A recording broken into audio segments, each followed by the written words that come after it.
আজকের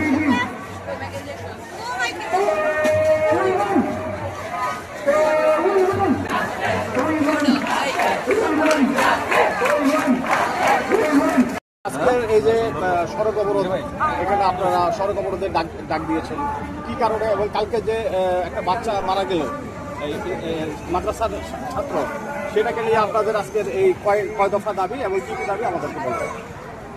জি, আমাদের দাবি হচ্ছে গতকাল রাত্রে আমাদের ইয়াসিন নামে একটা ভাই এখানে মারা গিয়েছে রাস্তা পার হতে। তার পরিপ্রেক্ষিতে আমরা দাবি নিয়েছি যে আমাদের এখানে একটা ওভারব্রিজ হবে এবং এখানে আমরা নিরাপদভাবে যাতায়াত করবো, কারণ আমরা দেখেছি এর আগে 2016 সালে আমাদের একটা ভাই এখানে ইন্তেকাল করেছে।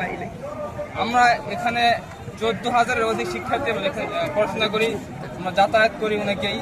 এখন আমাদের এখানে অনেকে দেখা যায় যে অ্যাক্সিডেন্ট করে আহত হয়, কেউ নিহত হয়।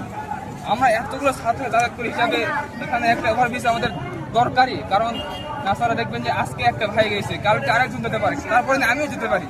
এই জন্য আমাদের দাবি একটাই, এখানে দায়িত্বশীলরা আসবে এবং এখানে এসে আমাদের দাবিটা মানবে এবং খুব শীঘ্রই তার কার্যক্রম শুরু করবে। এই দাবি নিয়ে আমরা রাস্তা পথে তুলছি এবং এই দাবি না মানা পর্যন্ত আমরা এখানে থাকবোই।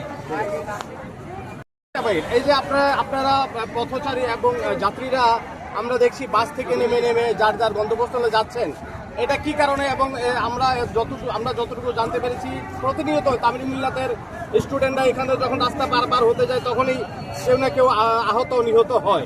তো সেই ক্ষেত্রে আজকে অনেকদিন যাবৎ তারা এই আন্দোলন করে যাচ্ছে, তাদের কোনো তোয়াক্কা করছে না সরকার। আপনার এই বিষয়ে আসলে কি বক্তব্য? আমি শুধু আজকের কথাই বলবো না, আমি সে 55 বছর আগের থেকে আমি টান দিতে চাই। আমার এই 55 বছরে এই বাংলাদেশের পাবলিক ভার্সিটি, পাবলিক মাদ্রাসা ভার্সিটি, এই যে লোকগুলাই, প্রশাসনিক লোকগুলাই ভারিল দায়িত্ব পালন করলো, আজকে এই 55 বছরে আমাদের প্রশাসন, আমাদের শিক্ষা ব্যবস্থা সবকিছু মিলেই কিন্তু আজকের এই অবস্থান। কোথায় প্রশাসন, কোথায় দায়িত্বশীল মানুষগুলাই? ওরা কি করতেছে? আজকে মাদকের ছড়াছড়ি, আমি আজকে পেপারে দেখলাম যে স্টুডেন্টরা বেশি মাদকাসক্ত হচ্ছে। কেন হচ্ছে? আজকে তারা এখানে রাস্তা থাকবে কেন? সুন্দর ব্যবস্থা থাকতে হবে, সেটা প্রশাসনিক হোক, সেটা শিক্ষা ব্যবস্থায় হোক, সেটা চলমান জীবন হোক। আপনারা প্রশাসন, আপনারা আরো সচেতন হন। ছেলেরা কি চায়, ছাত্ররা কি চায়, তারা কি সুশিক্ষা চায় না আপনাদের মতো দুর্নীতিবাজ হইতে চায়? আপনারা সেটা ভাবা দেখা উচিত। আমি অনুরোধ করব, এই মাসুম বাচ্চাদের জীবন নিয়ে আপনারা চিনিমিনি খেলবেন না। এটা চিনিমিনি খেলার সময় নয়, তাদের শিক্ষার সময়। তাদেরকে শিখতে হবে। আমার কথাটা আবার বলেন, মাইক্রোফোন ছাড়া। জি বলেন। কোন কথাটা? এই যে কথাটা পূর্ণ বলছিলেন, এই কথাটা আবার বলেন। আমার কথা হলো, এই মাসুম বাচ্চাদের জীবন নিয়ে ছিনিমিনি খেলা যাবে না। তাদের শিক্ষা জীবন, সুষ্ঠু শিক্ষা জীবন দিতে হবে, প্রশাসনিক ব্যবস্থায় থাকতে হবে, তাদের নীতিমালা প্রণয়ন করতে হবে। রাস্তাঘাট এলোমেলো করা যাবে না। প্রত্যেকটা জীবনের দাম আছে।